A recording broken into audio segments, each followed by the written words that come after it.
You are about to learn one of the biggest secrets in the history of the world.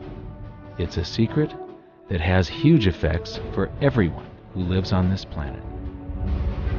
Most people can feel deep down that something isn't quite right with the world economy, but few know what it is. Gone are the days where a family can survive on just one paycheck. Every day it seems things are more and more out of control, yet only 1 in a million understand why. You are about to discover the system that is ultimately responsible for most of the inequality in our world today. The powers that be do not want you to know about this, as this system is what has kept them at the top of the financial food chain for the last 100 years. Learning this will change your life because it'll change the choices that you make. If enough people learn it, it'll change the world because it'll change the system. For this is the biggest hidden secret of money. Never in human history have so many been plundered by so few, and it's all accomplished through this, the biggest scam in the history of mankind.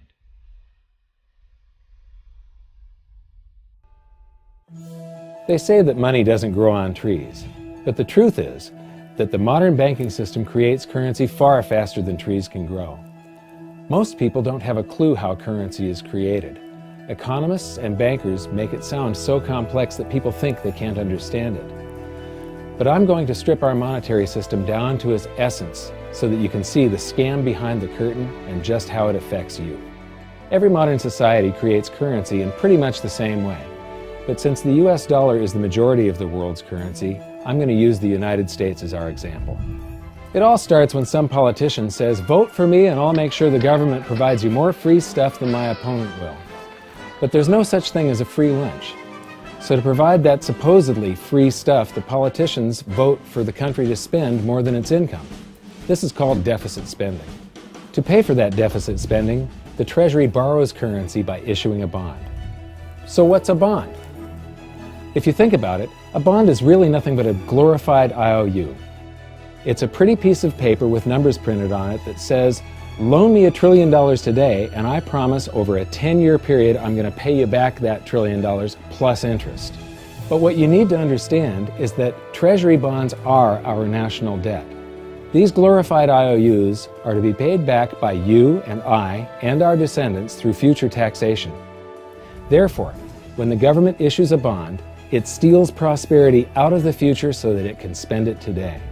The Treasury then holds a bond auction, and the world's largest banks show up and compete to buy part of our national debt and make a profit on it by earning interest. You'll notice that as we move through this process, the big banks are there, taking a cut every step of the way. This isn't by chance, as you'll see shortly. Then, through a shell game called open market operations, the banks get to sell some of those bonds to the Federal Reserve at a profit. To pay for the bonds, the Federal Reserve opens up its big old checkbook and writes bad, bogus, counterfeit checks that should bounce because they're drawn on an account that always has a zero balance. There isn't 1 penny in there. To quote from the Boston Federal Reserve, "When you or I write a check, there must be sufficient funds in our account to cover that check.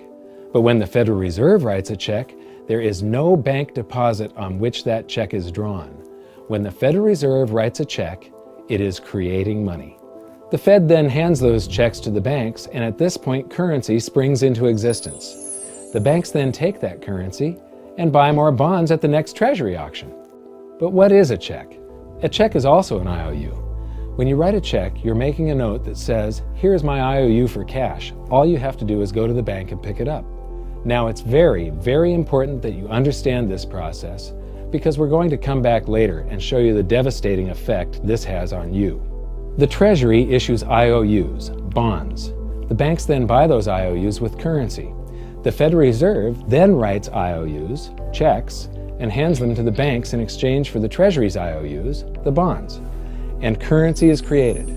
So what's really happening is the Federal Reserve and the Treasury are just swapping IOUs, using the banks as middlemen, and abracadabra, presto, currency magically springs into existence. This process repeats and repeats over and over again, enriching the banks and indebting the public by raising the national debt. The end result is that there's a buildup of bonds at the Federal Reserve and currency at the Treasury. This process is also where all paper currency comes from. The Federal Reserve and the government mistakenly call it base money because they didn't watch episode 1 of this series and they don't know the difference between money and currency. But I will correctly refer to it as base currency because it is not money. It is currency, and as we've learned, there is a big difference. Money has to be a store of value and maintain its purchasing power over long periods of time. We learned in episode 1 that earlier in our history, our paper currency was just a claim check. It was a representation for real money of intrinsic value, the gold and silver that was held on deposit at the Treasury. You could walk into any bank and slap your currency, like say a $20 bill, on the counter and redeem it for real money, a $20 gold piece. But now, this base currency that's piling up back here is really nothing but a receipt or a claim check on an IOU, that bond. So it's really nothing but a supply of numbers. The Treasury then deposits the newly created currency into the various branches of the government, and the politicians say, "Hey, thanks for that." And the government does some deficit spending on public works, social programs, and war. The government employees, contractors, and soldiers then deposit their pay in the banks. Now, this may come as a shock to you, but when you deposit your currency with the bank, you're not actually depositing it into an account to be safely held in trust for you. Instead, you're actually loaning the bank your currency, and within certain legal limits, they can do with it pretty much anything they please. This includes gambling in the stock market and loaning it out, at a profit, of course. Now this is where the machine of currency creation really gets cranking, because this is where something called fractional reserve lending comes into play. Fractional reserve lending is exactly what it says. The banks are allowed to reserve only a fraction of your deposit and loan the rest out. Although reserve ratios may vary, I'm going to use a 10% reserve ratio as our example. If you deposit $100 in your account, the bank can legally take $90 of it and loan it out without telling you. The bank must hold $10 of your deposit in reserve just in case you want some of it. These reserves are called vault cash. But why does your bank account still say you have $100 if the bank has stolen $90 of it? Because the bank left IOUs it created, called bank credit, in its place. Now I know this sounds crazy, but here it is in black and white from the Fed. Commercial banks create checkbook money when they grant a loan simply by adding new deposit dollars in accounts on their books in exchange for a borrower's IOU.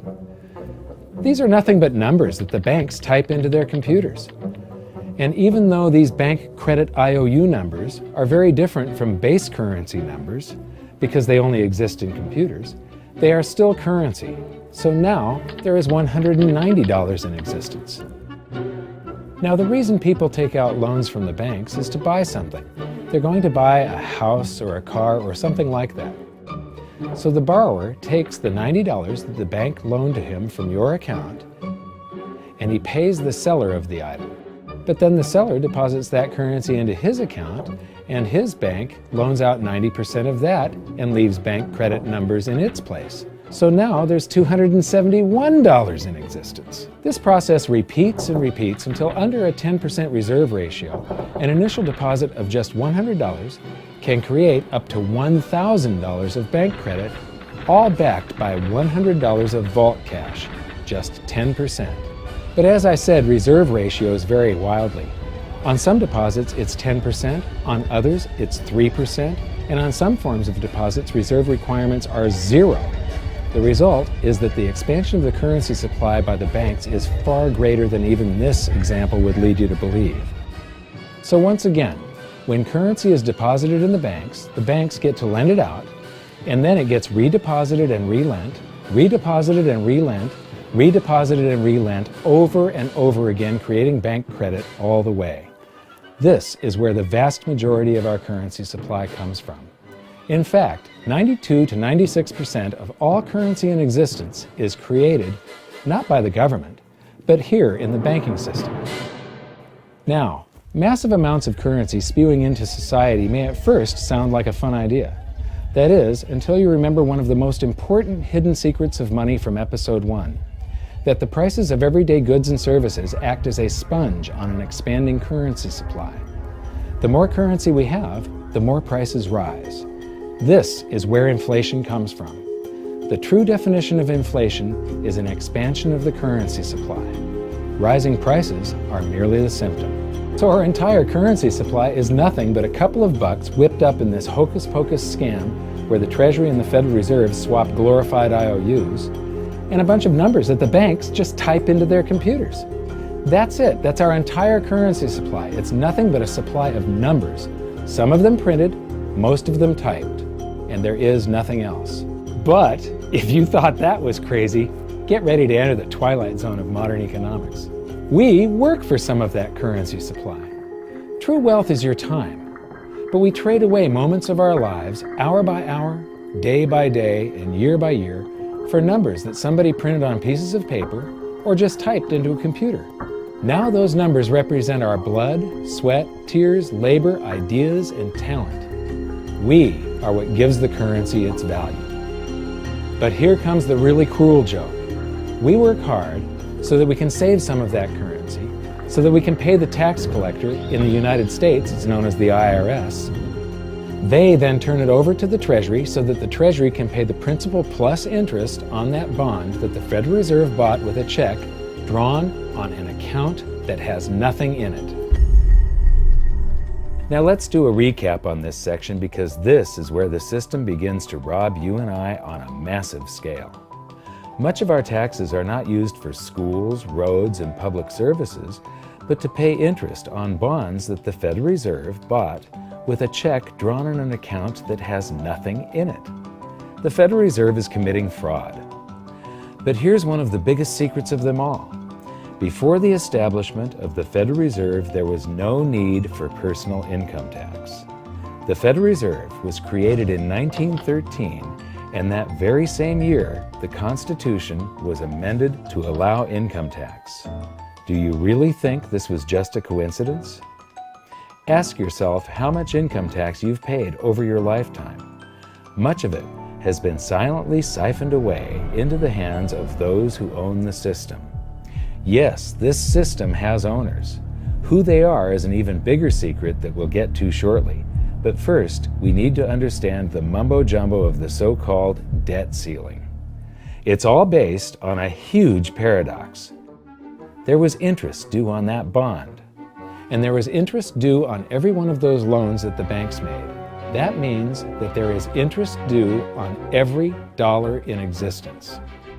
Let me ask you something. If you borrow the very first dollar into existence, and that's the only dollar that exists on the planet, but you promise to pay it back plus another dollar's worth of interest, where do you get the second dollar to pay the interest? The answer is that you have to borrow that one into existence and promise to pay it back with interest as well. So now there are $2 in existence, but you owe $4, and so on and so on. The result is there's never enough currency to pay the debt. There is always more debt in the system than there is currency in existence to pay the debt. Therefore, the whole system is impossible. It is finite. It will come to an end one day. What would happen if the government stopped borrowing to do deficit spending? Are the payments on those treasury bonds going to stop? What would happen if the public stopped borrowing and going deeper into debt? Are your house and car payments going to stop? No. There is a payment due every month on the principal plus the interest on every dollar in existence, and those payments do not stop. If we stop borrowing, then no new currency is created to replace the currency that we used to make those payments. Whether you're making a payment on a loan or paying tax to make a payment on a bond, the portion of the payment that goes to pay off the principal extinguishes that portion of the debt. But the debt also extinguishes the currency. Currency and debt are like matter and antimatter. When they meet, they annihilate each other. If we just pay off the principal only on all the loans and bonds that exist, the entire currency supply just vanishes. So if we don't go deeper into debt every year, look what happens. The whole thing goes into a deflationary collapse under the weight of those payments. Politicians and pundits alike talk about balancing the budget, paying down the debt, and living within our means. They don't understand that that is deflationary. It is impossible to do under our current monetary system without collapsing the whole economy. This is why any talk of a debt ceiling is not only ridiculous, it's delusional. The system is designed to require ever-increasing levels of debt just to continue. And that's why politicians will always kick the can down the road and raise this so-called debt ceiling over and over again until the whole system finally collapses under its own weight. In other words, they don't want it to collapse on their watch. The Founding Fathers of the United States knew the dangers of central banking and fought to free themselves from this very thing. The Revolutionary War started out as a tax revolt, but now we must pay tax just to have a monetary system. Having just suffered through the hyperinflation of the continental dollar, which was printed into oblivion to finance the Revolutionary War, they understood the dangers of fiat currency and debt-based monetary systems. So to protect future generations from institutional theft and out-of-control government, they wrote into the Constitution that only gold and silver can be money for the simple fact that you can't print them. Our current system is not only unconstitutional, but it robs us of the liberty and prosperity our forefathers fought and died for. We are all feeling the effects of ignoring the Constitution right now. By forcing more currency into circulation, our purchasing power is diluted. Inflation is a slow and insidious stealth tax that is simply the result of this debt-based monetary system. This system empowers and benefits those who create the currency and receive it first, as they get to spend it into circulation before it has an effect on the economy. They're stealing purchasing power from you and transferring it to the banks and the government every hour of every day because of this false monetary system. And it's not like the people at the top don't know this. To quote the Federal Reserve, the decrease in purchasing power incurred by the holders of money due to inflation imparts gains to the issuers of money. This is a fraud. It is a pyramid scheme, it is a Ponzi scheme, it's a scam, and it's a lie. Our entire monetary system is nothing but a form of legalized theft. But here's the biggest con job of them all. The Federal Reserve is not federal, it has stockholders. There is no federal agency that has stockholders. What's a stockholder? A share of stock represents a percentage of ownership in a corporation. So the stockholders are the owners of that corporation. Therefore, the Federal Reserve is a private corporation with owners. And you can see it for yourself if you go to the Federal Reserve's website, and it will say, the stockholders receive an annual dividend of 6%. Now we know that the stock in the Federal Reserve was originally issued to the largest banks in the United States. But because of mergers and acquisitions through the years, you can't actually trace who owns the stock in the Federal Reserve. That's a very closely guarded secret. My guess would be that the owners are those primary dealers, the banks that get to make a profit by selling part of our national debt, those bonds, to the Federal Reserve, who buys them with a check from nothing. Then we pay tax to pay the principal and the interest on those bonds so that the Federal Reserve can pay the banks a 6% dividend. Don't be alarmed if you don't quite comprehend the deception of this system at first glance. Very few people do. It is purposely complex. The economist John Maynard Keynes once wrote, "By this means, government may secretly and unobserved confiscate the wealth of the people, and not one man in a million will detect the theft." I believe that presented correctly, anyone can understand this system, regardless of how complex it is. So let's do a recap and break it down even more. The way the system works is that, step 1, the government creates glorified IOUs. These bonds increase our national debt and put the public on the hook to pay it back. Step 2, IOUs are swapped to create currency. The Treasury sells the bonds to the banks. The banks then turn around and sell our national debt at a profit to the Federal Reserve, which they probably own. The Federal Reserve then opens its checkbook that doesn't have a penny in it and buys those IOUs with IOUs that it writes, checks, on a checking account that has a zero balance. Then they give those checks to the banks and currency just springs into existence, and then the whole process repeats. This results in a buildup of bonds at the Federal Reserve and currency at the Treasury, which is really just a supply of numbers.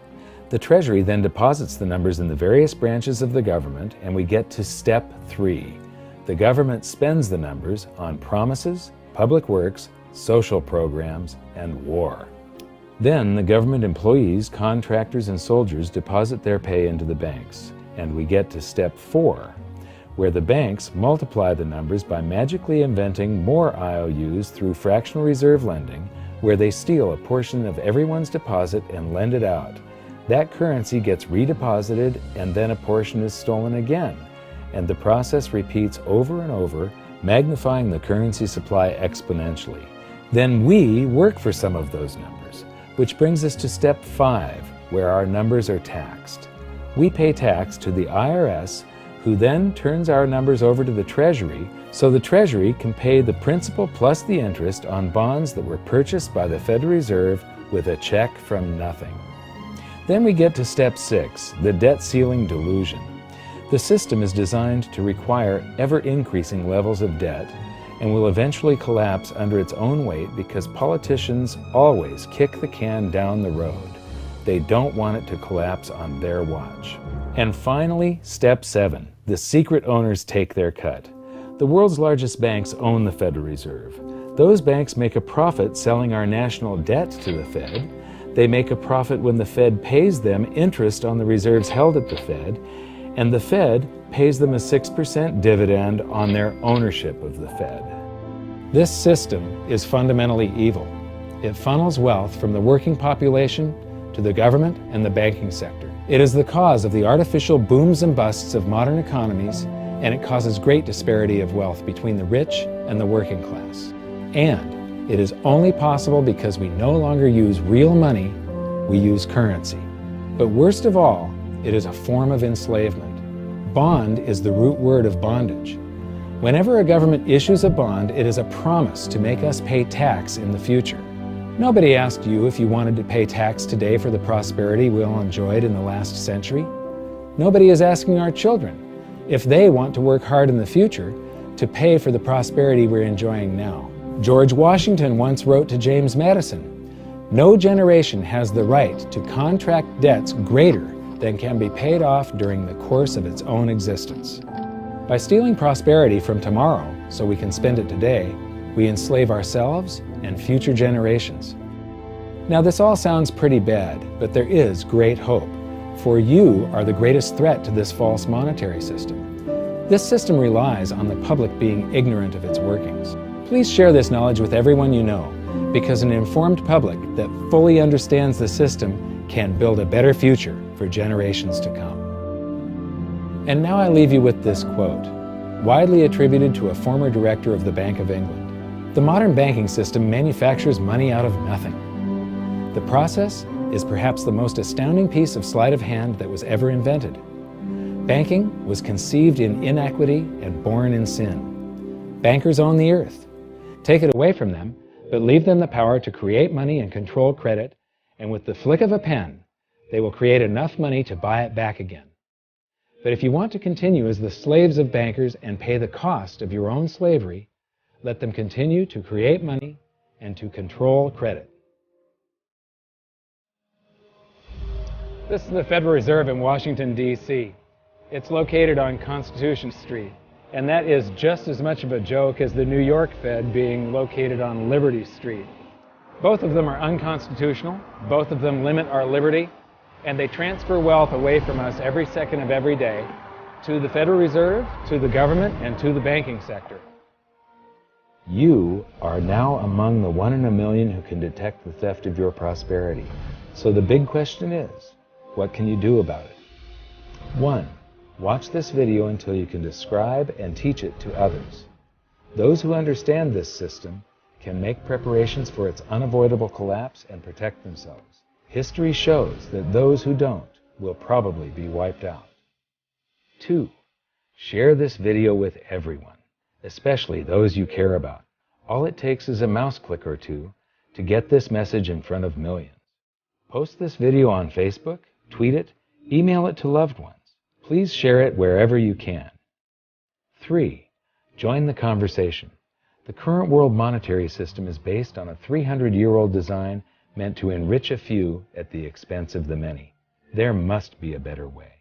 At hiddensecretsofmoney.com, we've created an open-source platform for the design and development of a new world monetary system.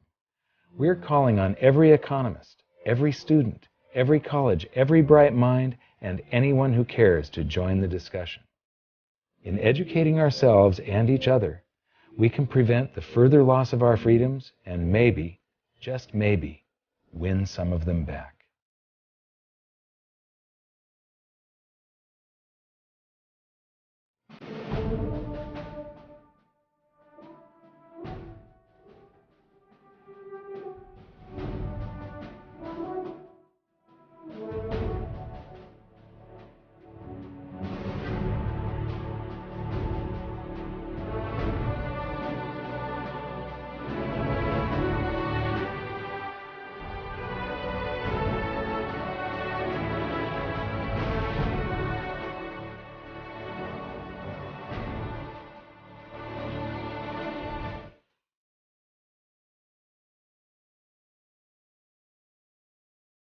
I think your episode 4 is very beneficial, very helpful. It's going to introduce these ideas to a lot of people. And like I've just been talking about, we have to change people's mind. And the more they understand it, the better.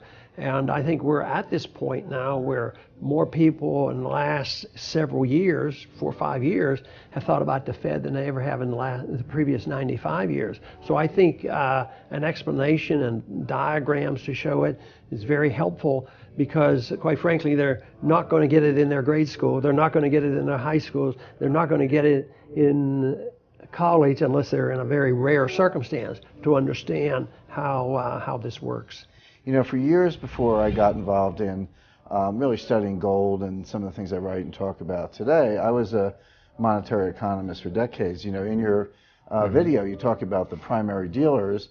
I was chief counsel and chief credit officer of one of the largest primary dealers for 10 years. So I had an inside seat on the Treasury market and have the privilege of working with several former vice chairmen of the Board of Governors, Manley Johnson and David Mullins, going back to the 80s and 90s. So I'm very immersed in what you were talking about. And I thought it was extremely accurate, extremely clear. I didn't think you were stretching on any points. It was really like something out of a PhD course, except that it was very easy to understand. I think it's accessible. I think we're seeing a little bit of a revolution in communications in the following sense. You know, as you point out, the Fed was created in 1913. Well, in 1913, there was no web, there was no YouTube, no Twitter. There was really no one to kind of stand up and oppose the Fed or call them out, if you will, or really get into a discussion that everyday Americans could follow. That's not true now with social media and everything else. You can reach out to millions and tens of millions of people and tell them what's going on. I think you've done that. You've done it successfully. I applaud it. I think this is a great video. I look forward to seeing it again. I know millions of people will enjoy it. Well, as we know, the Federal Reserve believes it can create money out of thin air, not realize money is supposed to represent real products and services. And what people don't realize is when the Fed does that, in effect, as Keynes pointed out, it's a form of taxation. It's a form of confiscation. And because people don't see it, the politicos get away with it, but it also undermines social trust. It just is corrosive throughout society. We're going to have a lot of turmoil in the coming years, but it's going to be the kind of turmoil that leads to positive things. So don't despair. Get out there and fight, because the tide is going to turn. This is going to be the status last stand. Thank you. This episode of Mike Maloney's Hidden Secrets of Money was brought to you by GoldSilver.com and the new Silver Pegasus Round. To learn how to protect your family and turn the coming economic storms into opportunity, visit GoldSilver.com.